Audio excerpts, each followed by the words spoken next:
నారా లోకేష్ గారు ఇలాంటి ఏర్పాట్లు చేయడంపై మీకు ఎలా అనిపించింది?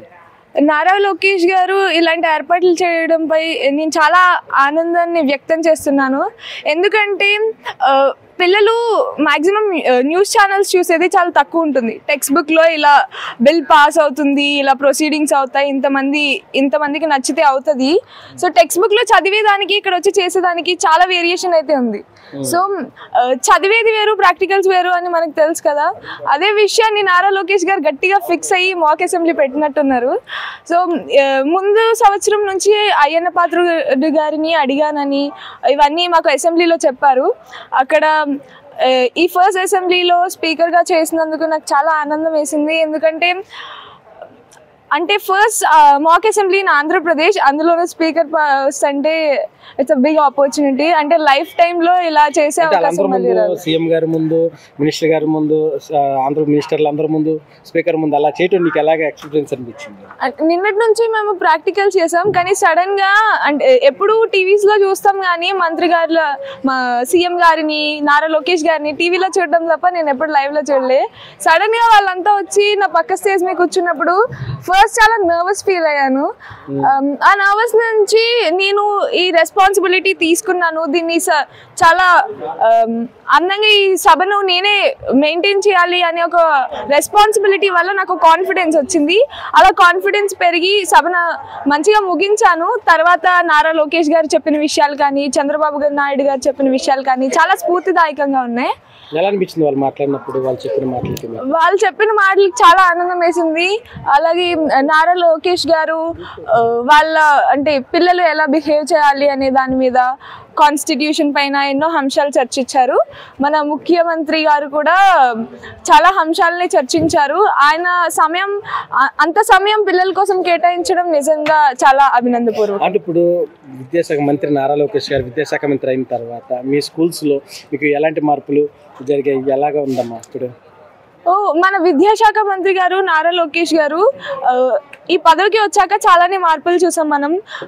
మనకి తల్లికి వందనం అనే కానీ ఇంకా చాలా ఇనిషియేటివ్స్ తీసుకున్నారు. ఆయన ఎడ్యుకేషన్ మినిస్టరే కాదు, ఐటీ అండ్ హెచ్ఆర్డి మినిస్టర్ కాబట్టి చాలా దశల్లో ఆయన చాలా మార్పులు చేశారు. మొత్తం మీ స్కూల్లో ఎలాంటి మార్పులు వచ్చినాయి అంటారు గతంలోకి ఇప్పటికి? మీ స్కూల్లో మా స్కూల్లో చాలానే మార్పులు వచ్చాయి. అంటే టీచర్స్ తక్కువ ఉండడం అలా ఉండేది, ఇప్పుడు మొత్తం అంతా సర్దుకుంది. ఎడ్యుకేషన్ కూడా ఎఫిషియన్సీ బాగా పెరిగింది. ఆయన స్కూల్స్లోనే కాకుండా మన రాష్ట్రంలోనే ఎన్నో మార్పులు తెచ్చారు. విశాఖపట్నంలో గూగుల్ ఏఐ హబ్కి $15 బిలియన్ ఖర్చు పెట్టారు. అది నిర్మాణంలో ఉంది. అది అయిపోతే మనమే the best Google AI hub కింద ఉంటాము. తర్వాత మన అమరావతిలో క్వాంటమ్ వ్యాలీ నిర్మిస్తున్నారు. కర్నూలులో డ్రోన్ సిటీ. వీటన్నిటికీ ఆయన కృషి ఎంతగానో ఉంది. మన రాష్ట్రం పట్ల ఆయనకున్న శ్రద్ధను నేను ఎంతగానో అభినందిస్తున్నాను. ఇప్పుడు ఏం చెప్దాం అనుకుంటున్నారు మినిస్టర్ నారా లోకేష్ గారికి? మీకు ఎలాంటి అవకాశం కల్పించినందుకు?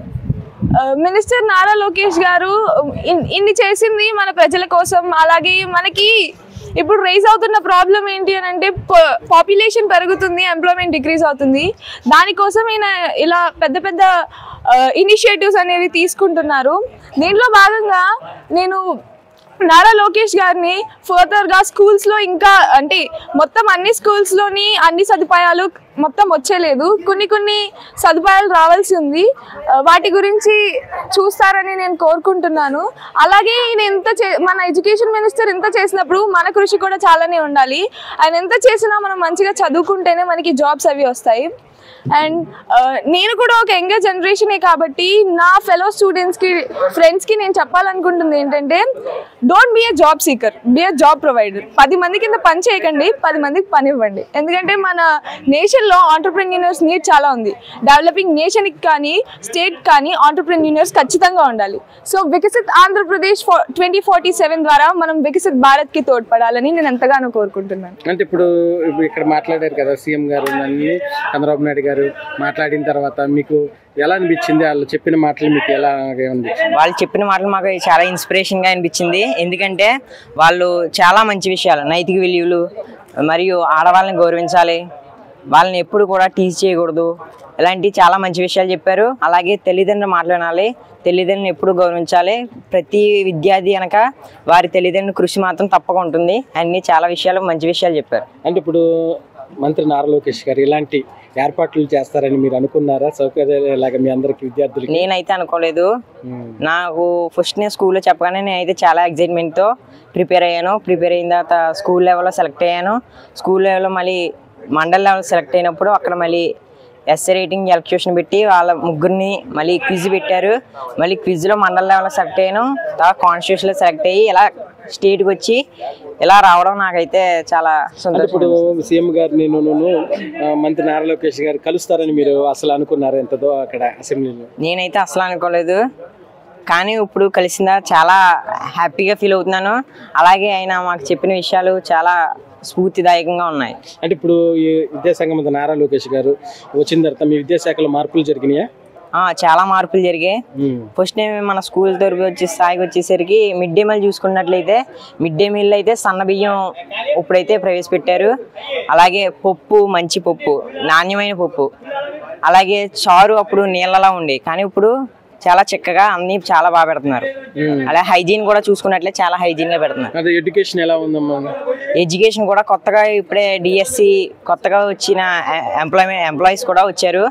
వాళ్ళు కూడా చాలా అందంగా ఎక్స్ప్లెయిన్ చేస్తూ, అంటే ముందుసారి అయితే మామూలుగా ఇలా బట్టి వెడేసి ఇలా చెప్పేవారు, కానీ ఇప్పుడు ప్రాక్టికల్గా అన్నీ చేసి చూపెడుతున్నారు. ఎక్స్పెరిమెంట్లు అనుకోండి, ఇది ఇలా చేయాలి, ఇది ఈ పేరు, దీని పేరు ఇది, అలా అన్నీ చెప్తున్నారు. గతంలో ఇలా గవర్నమెంట్ అప్పుడు మీకు ఇలాగని ఏమైనా ఉండేది? అసలు ఉండేది కానీ ఇంతలా ఉండేది కాదు, కానీ గవర్నమెంట్ వచ్చిందా చాలా బాగుంది.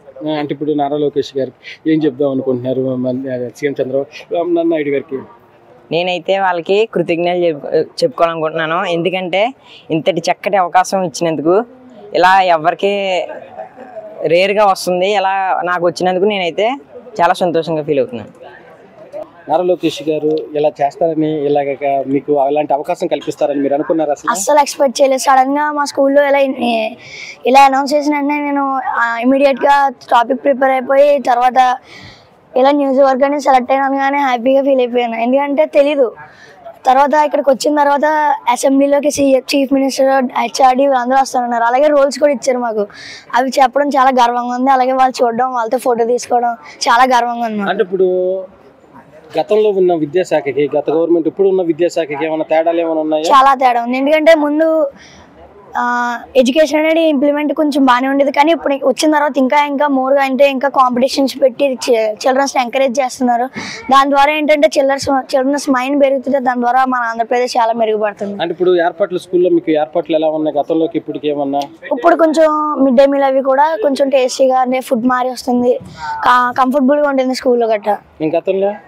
గతంలో కూడా కొంచెం మిడ్ డే మీల్ టేస్ట్ కొంచెం డిసప్పాయింట్మెంట్ చేసేది. అంటే ఇప్పుడు సీఎం చంద్రబాబు నాయుడు గారు, మంత్రి నారా లోకేష్ గారు వీళ్ళు మాట్లాడినప్పుడు మీకు ఎలాంటి ఎక్స్పీరియన్స్ అయ్యింది?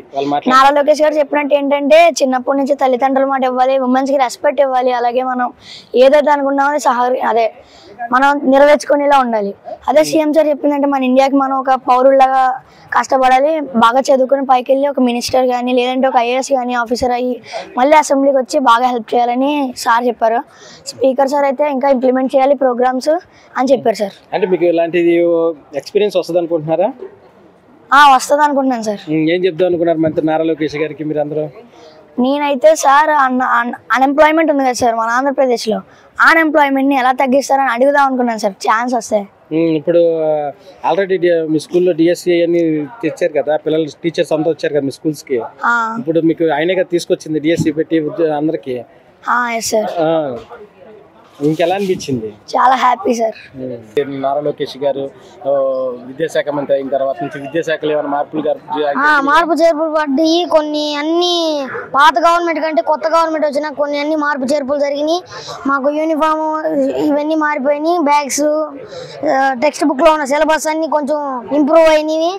అలాగే కొంచెం మ్యాథ్స్ సిలబస్ లో కొంచెం క్రిటికల్ సమ్స్ వచ్చినాయి. అవి అంటే ఇప్పుడు నారా లోకేష్ గారు ఇప్పుడు మాట్లాడారు, సీఎం చంద్రబాబు నాయుడు గారు మాట్లాడారు, మీకు ఎలా అనిపించింది? వాళ్ళు చెప్పినది మీకు? వాళ్ళు చెప్పినవన్నీ మేము కొంచెం ఏమంటారంటే ఎక్స్పీరియన్స్ తీసుకోవాలి. వాళ్ళు చెప్పే మేము కొత్త విషయాలు చదువుతున్నారు కాబట్టి మేము పిల్లలుగా మేము అవి నేర్చుకోవాలి. మేము ఈ వయసులోనే వాళ్ళు అంత పెద్ద వాళ్ళతో మేము కలిసినందుకు మేము చాలా లక్కీ. అలాగే వాళ్ళని కలవడమే కాక వాళ్ళు చెప్పిన మంచి విషయాలు కూడా విన్నాం. దానికి ఇంకా మేము గర్వపడాల్సిన అవసరం ఉంది. అంటే ఇప్పుడు ఏం చెప్తా అనుకుంటున్నారు అంటే మంత్రి నారా లోకేష్ గారు ఇలా చెప్పారు, ఇలా ఏంటి నువ్వు మాకు అసెంబ్లీ గురించి ఇట్లా నువ్వు చిన్నతనంలోనే ఎంతమంది డాక్టర్లు అవ్వాలనుకుంటున్నారు, డాక్టర్ అవుతూ కూడా మీరు రాజకీయంలోకి రావచ్చు, ఏ ప్రొఫెషన్ అవుతూ కూడా మీరు అంటే రాజకీయంలో ఉండి వేరే ప్రొఫెషన్లో కూడా రావచ్చు. అంటే ఈ 2 ప్రొఫెషన్ల మీద అవ్వచ్చు. లెజిస్లేటివ్ అసెంబ్లీ గురించి చెప్పారు, లెజిస్లేటివ్ కౌన్సిల్ గురించి చెప్పారు. ఇలా మమ్మల్ని అసెంబ్లీ లోపల తీసుకెళ్లి చూపించడం జరిగింది. అంటే ఇప్పుడు ఏం చెప్దాం అనుకున్నారు నారా లోకేష్ గారికి? నారా లోకేష్ గారికి మేము ఇప్పుడు ఏం చెబుదాం అనుకున్నామంటే మమ్మల్ని ఈ చిన్నతనంలోనే మమ్మల్ని ఇక్కడ తీసుకొచ్చినందుకు చాలా థ్యాంక్స్. మేము ఇంత చిన్నతనంలో 9th క్లాస్లోనే మేము అసెంబ్లీ చూడగలిగే అంత స్థాయి ఎదిగామంటే అది ఈ మాక్ అసెంబ్లీ కండక్ట్ చేసిన ఎడ్యుకేషన్ మినిస్టర్ది అలాగే సీఎం గారిది. వాళ్ళకి మేము మనస్ఫూర్తిగా హృదయపూర్వక ధన్యవాదాలు తెలియజేస్తున్నాం. విద్యాశాఖ మంత్రి నారా లోకేష్ గారు ఇలాంటి కండక్ట్ చేయడం మీకు ఎలా అనిపించింది? మాకు చాలా హ్యాపీగా అనిపించింది. మేము అసలు ఇట్లాంటి అవకాశం వస్తుందని ఎక్స్పెక్ట్ కూడా చేయలేదు. మీకు ఉపయోగపడుతుంది అనుకుంటున్నారా? ఇలాంటి మాకు ఉపయోగపడుతుంది. ఇప్పుడు ఎక్కడికైనా వెళ్ళినప్పుడు మనకి మినిమం నాలెడ్జ్ అంటూ ఉండాలి. ఏది లేనప్పుడు మనకి కొంచెం ప్రాబ్లం అవుతుంది. ఎవరితోకైనా వెళ్ళి మాట్లాడేటప్పుడు నాలెడ్జ్ ఉంటేనే మనం మంచిగా మాట్లాడేది. ఇప్పుడు మేము ఇక్కడికి రావడం వల్ల చాలా విషయాలని తెలుసుకున్నాం. ఇప్పుడు మంత్రి నారా లోకేష్ గారు, చంద్రబాబు నాయుడు గారు, సీఎం చంద్రబాబు నాయుడు గారు మాట్లాడినప్పుడు మీకు ఎలా అనిపించింది? వాళ్ళు చెప్పిన పిల్లలు ఎలా ఉండాలి ఏంటి అని చెప్పినప్పుడు మీకు ఎలా అనిపించింది? వాళ్ళ పిల్లల్ని చాలా విధాలుగా మోటివేట్ చేశారు. ఎలా పిల్లలు నడుచుకోవాలి, ఎలా స్కూల్లో ఉండాలి అనేది మేము ఇక్కడికి రావడం వల్ల చాలా అంశాలని నేర్చుకోవడం జరిగింది. ఏం చెప్దాం అనుకుంటున్నారు చంద్రబాబు లోకేష్ గారికి? ఏం చెప్దాం అనుకుంటున్నారు? చాలా కృతజ్ఞతలు చెప్పుకోవాలనుకుంటున్నాను. ఎందుకంటే మాకు ఇంతటి గొప్ప ఆపర్చునిటీని ఇచ్చినందుకు వాళ్ళకి మా యొక్క కాంగ్రెస్. ఇప్పుడు విద్యాశాఖలో ఏమన్నా మార్పులు జరిగినాయి గతంలోనికి ఇప్పటికి? విద్యాశాఖలో ఏమన్నా స్కూల్స్ లో కానీ జరిగాయి సార్. అంటే ప్రాపర్ టీచింగ్ కానీ లేదంటే ఇప్పుడు మాకు అసైన్మెంట్స్ బుక్స్ ఇందాక అన్న చెప్పినట్లు అదే అక్కడ అసైన్మెంట్స్ బుక్స్ కానీ ముందు మాకు పేపర్లలో మా అమౌంట్ పెట్టి మేము స్పెండ్ చేసి మేము పేపర్స్ కొనేవాళ్ళం. ఇప్పుడు మాకు గవర్నమెంట్ ఆ భారం తగ్గించడానికి అని చెప్పేసి స్పెషల్ గా అసైన్మెంట్ బుక్స్ ని పెట్టింది. అలాగే ఆన్లైన్ లో మార్క్స్ ఎంట్రీ చేయడం, ఇవన్నీ గవర్నమెంట్ తెచ్చిన న్యూ రిఫార్మ్స్ ఇవి చాలా ఉపయోగపడతాయి. నారా లోకేష్ గారు ఇలా కండక్ట్ చేయడంపై మీకు ఎలా అనిపిస్తుంది? నారా లోకేష్ గారు పిల్లల కోసం చాలా మంచి పనులే చేశారు. అంటే ఈ మాక్ అసెంబ్లీ అనేది కొంచెం అంటే ఎవరు ఊహించినటువంటిది. ఇప్పుడు మా టీచర్స్ కూడా చెప్పారు, కొన్ని కోట్ల రూపాయలు ఇచ్చినా రాని అవకాశం తను అంటే సార్ కల్పించారని మేము కొంచెం హ్యాపీగా ఫీల్ అవుతున్నాం. మాకు సెట్స్ వేయించి బాగా అన్ని ఫెసిలిటీస్, బస్, ట్రైన్ టికెట్స్, అన్ని బస్సు అన్ని ఛార్జెస్ అని అంటే మా ఎడ్యుకేషనల్ మినిస్టర్ గారే భరించారు. తర్వాత ఇక్కడ ఫుడ్ విషయంలో అయినా కానీ ఇప్పుడు నారా లోకేష్ గారు విద్యాశాఖలో అయిన తర్వాత నుంచి మీ విద్యాశాఖలో మార్పులు ఏమైనా జరిగినాయా? మార్పులు అనేవి ఎప్పటి నుంచో ఉన్నాయి, ఇప్పుడు కూడా కొన్ని జరిగాయి. ఫస్ట్ నుంచి బాగున్నాయి. ఇప్పుడు ఇంకా గతంలో విద్యాశాఖకి ఇప్పుడు విద్యాశాఖ ఏమైనా మార్పులు ఉన్నాయా? మార్పులు అనేవి ఉన్నాయి కొన్ని విషయాలలో. మాకు కొత్త డిఎస్సి జరగడం వల్ల కొత్త టీచర్స్ అనేది వచ్చారు. ఒకప్పుడు మాకు సబ్జెక్ట్ టీచర్స్ అంతగా ఉండేవాళ్ళు కాదు. ఒక సబ్జెక్ట్కి 2-3 టీచర్స్ వచ్చి చాలా ప్రాబ్లమ్స్ ఫేస్ చేసేవాళ్ళు. వాళ్ళకు సరైన అంటే మాకు సరైన టీచర్ బోధించడానికి లేక మేము కొంచెం సబ్జెక్ట్స్లో కూడా వెనకపడేవాళ్ళం. కొత్త డిఎస్సి జరగడం ద్వారా మాకు కొత్త సబ్జెక్ట్స్కి కొత్త టీచర్ రావడం అనేది జరిగింది. దాని ద్వారా మేము ఇంకా సబ్జెక్ట్స్లో ముందుగా ఉన్నాం. డిఎస్సి వల్ల తర్వాత అందరూ చెప్పేది బుక్స్ ఇవ్వడం, అసెస్మెంట్ బుక్స్, దాని ద్వారా మేము పేపర్లో రాకోకుండా బుక్లోనే రాయగలుగుతున్నాం, బాగా రాస్తున్నాం అని. కొత్తగానే మిడ్ డే మీల్స్ అనేవి అన్ని బాగున్నాయి, బాగానే చేస్తున్నారు మా స్కూల్లో. అయితే బుక్స్ అన్ని బాగున్నాయి. మాకు బెంచెస్ కూడా ప్రొవైడ్ చేశారు. బెంచెస్లో మేము అంటే ఇప్పుడు మేము చెప్పబోయేది ఏమంటే ప్రభుత్వ పాఠశాలలు అంటే ప్రైవేట్ వాళ్ళకి ఎలా అంటే అవి వరెస్ట్, వాళ్ళు చదవరు, దేంట్లో రాణించరు. అంటే ఇంగ్లీష్ మీడియం స్కూల్స్లోనే వెళ్తేనే మేము తోపులు అవుతాము, నీట్ని క్రాక్ చేస్తాం, ఎంసెట్ని క్రాక్ చేస్తాం అనే మైండ్ సెట్ చాలా మంది విద్యార్థులు ప్రజెంట్ పేరెంట్స్లో కూడా ఎక్కువ ఉంది. పేరెంట్స్ కూడా అంతే, మా పిల్ల ఇప్పుడు వాళ్ళు కొంచెం పూర్ పీపుల్ అయితే గవర్నమెంట్ స్కూల్స్కి ఇస్తారు, అదే రిచెస్ట్ పీపుల్స్ అయితే గవర్నమెంట్ స్కూల్స్ వేస్ట్, దాంట్లో ఏం చదివిస్తారు. మీరు ఎప్పుడైనా థింక్ చేయండి, గవర్నమెంట్ స్కూల్ టీచర్స్ మాకు విద్యను బోధిస్తారు, బట్ వాళ్ళు గవర్నమెంట్ స్కూల్ టీచర్స్ యొక్క పిల్లలు ఎక్కడ చదువుతున్నారు అనేది మాకు థాట్ అనేది. ఇప్పుడు ప్రైవేట్ స్కూల్ ధీటుగా ఉందా? మీ ప్రైవేట్ స్కూల్ కన్నా బాగుంది. మేము వాళ్ళకు డెస్క్స్, మాకు ఒక రూమ్కి 4 ఫ్యాన్స్ ఉన్నాయి, ఒక IFT ప్యానల్ ఉంది, బెంచెస్ ఉన్నాయి, బుక్స్ ఇస్తున్నారు. తర్వాత అన్నీ ఆల్మోస్ట్ ప్రైవేట్ వాళ్ళకన్నా ద బెస్ట్ స్కూల్ అనిపించుకునే విధంగా గవర్నమెంట్ స్కూల్ రాణిస్తున్నాయి. కొన్ని ప్రాబ్లమ్స్ అనేవి ఉంటాయి, బట్ వాటిని మనం దాటితేనే మనం ఫ్యూచర్లో ముందుకు రాగలుగుతాం.